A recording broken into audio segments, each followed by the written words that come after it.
mengucap syukur Tuhan. Kau adalah Allah yang melindungi kami Tuhan. Kau Allah yang melingkupi kami Tuhan, orang-orang yang berdosa ya Bapa. Kami mengucap syukur. Dan ini hati kami Tuhan. Kami ingin mengingat kebaikan-Mu Tuhan. Kami ingin mengingat segala apa yang Kau sudah perbuat untuk kami Yesus. Kami mengucap syukur Tuhan. Lingkupiku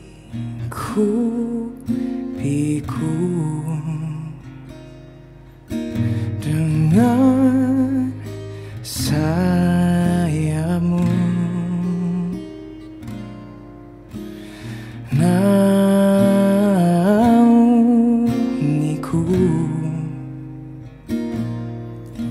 dengan kuasa-Mu. Di saat badai bergelora, ku akan terbang bersama-Mu. Bapa, Kau Raja atas semesta, ku tenang sebab Kau Allahku.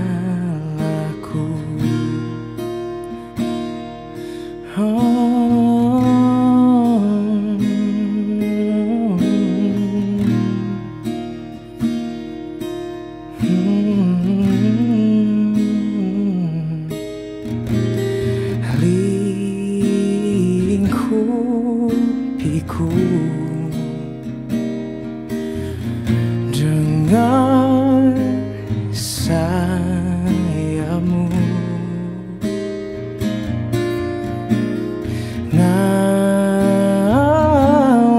naungiku dengan kuasa-Mu. Oh, di saat badai bergelora, ku akan terbang bersama-Mu. Bapa, Kau Raja atas semesta, ku tenang sebab Kau Allahku. Oh, di saat badai bergelora, ku akan terbang bersama-Mu. Bapa, Kau Raja atas semesta, ku tenang sebab Kau Allahku.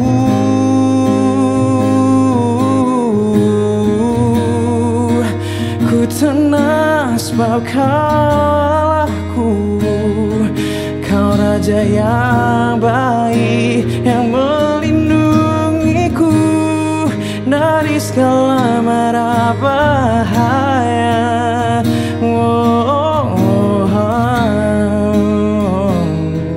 Kau Raja yang rela mengorbankan hidupnya untukku. Kau rela korbankan nyawa-Mu. Kau rela membawaku kembali jadi anak-Mu lagi, mengembalikanku, mengangkatku. Aku Tuhan yang bukan siapa-siapa, aku yang sering menyakiti-Mu, aku yang sering menjauhi, aku yang sering melupakan, mengindahkan-Mu. Kau rela mati untuk orang sepertiku Tuhan. Betapa indah Betapa mulia Kau Rajaku, Kau penyelamatku. Oh, oh.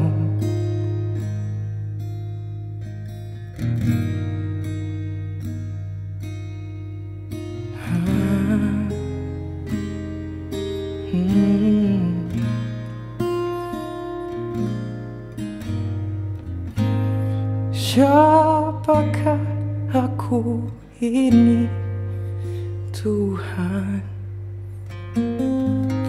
Jadi biji matamu.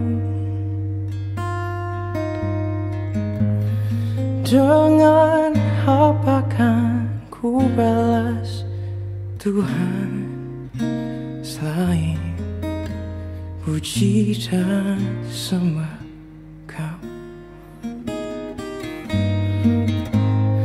Siapakah aku ini, Tuhan? Jadi biji matamu. Oh, dengan apa kan ku balas, Tuhan, selain puji dan sembah Kau? Siapakah aku ini, Tuhan? Jadi biji matamu. Dengan apa kan ku balas, Tuhan, selain puji dan sembah Kau? Selain puji dan sembah Kau, selain puji dan sembah Kau.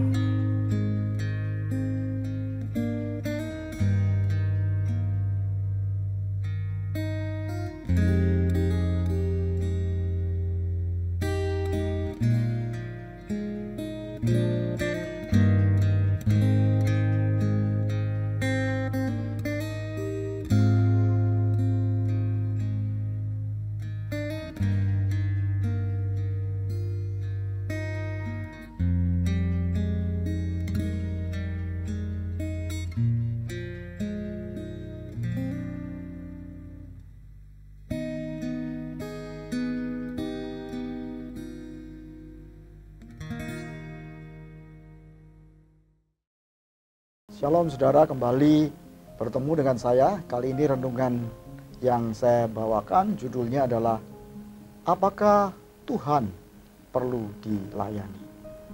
Saudaraku sekalian, pernahkah Anda mendengar bahwa orang Kristen itu harus melayani? Saudara,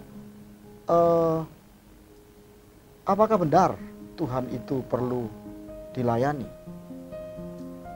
Banyak kali kita, saudara, menjadi orang Kristen dan kemudian ketika kita ada kebaktian atau beribadah di sebuah gereja, lalu hamba Tuhan di sana mulai menanyakan, kamu ada pelayanan nggak? Kamu mestinya pelayanan ini, kamu ada beribadah di gereja kita. Kalau nggak ada pelayanan di sini ya. Saudaraku sekalian, benarkah Tuhan perlu dilayani? Mari kita baca bunyi firman Tuhannya. Allah yang telah menjadikan bumi dan segala isinya, Ia yang adalah Tuhan atas langit dan bumi, tidak diam dalam kuil-kuil buatan tangan manusia, dan juga tidak dilayani oleh tangan manusia, seolah-olah Ia kekurangan apa-apa. Karena Dialah yang memberikan hidup dan nafas dan segala sesuatu kepada semua orang. Kisah Para Rasul 17 ayat 24-25. Saudara, dengan jelas dikatakan di sini bahwa Tuhan atau Allah tidak kekurangan apa-apa, dan Dialah yang memberikan segala sesuatu kepada kita, dan Dia tidak perlu dilayani oleh tangan manusia. Tetapi saudaraku sekalian, kita pernah sering mendengarkan bahwa orang Kristen itu hamba Tuhan atau pelayan Tuhan.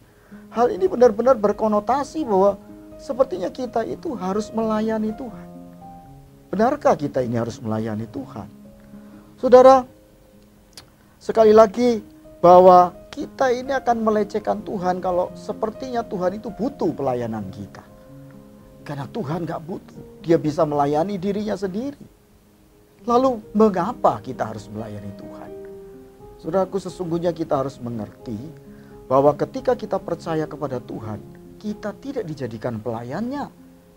Kita dikasihi dia dan kita diibaratkan sebagai kekasih jiwanya atau mempelainya. Jadi kita bukan pelayannya, saudaraku. Kita mempelainya. Kita kekasih jiwanya. Kita yang diperjuangkan mati-matian oleh Tuhan. Dia berkorban di kayu salib. Dan untuk itulah dia berkorban supaya setiap kita kemudian dibenarkan. Dan kita mempunyai cara berpikir dan sifat natural kita sama seperti dia. Dan kita dikuduskan, lalu kita menjadi kekasih jiwanya.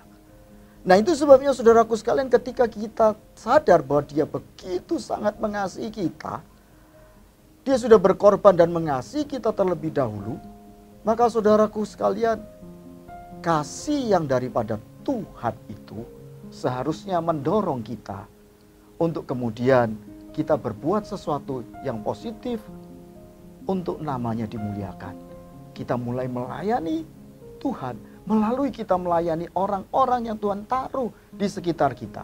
Hati kita bukan hanya untuk kita sendiri sekarang, tetapi untuk kekasih jiwa kita, yaitu Tuhan yang sudah berkorban untuk kita. Sehingga ketika Tuhan menaruh orang-orang sebagai beban dalam diri kita, dan kita melayani orang-orang itu dengan kasih Tuhan, itulah bentuk di mana kita melayani orang-orang itu karena Tuhan yang terlebih dahulu mengasihi kita.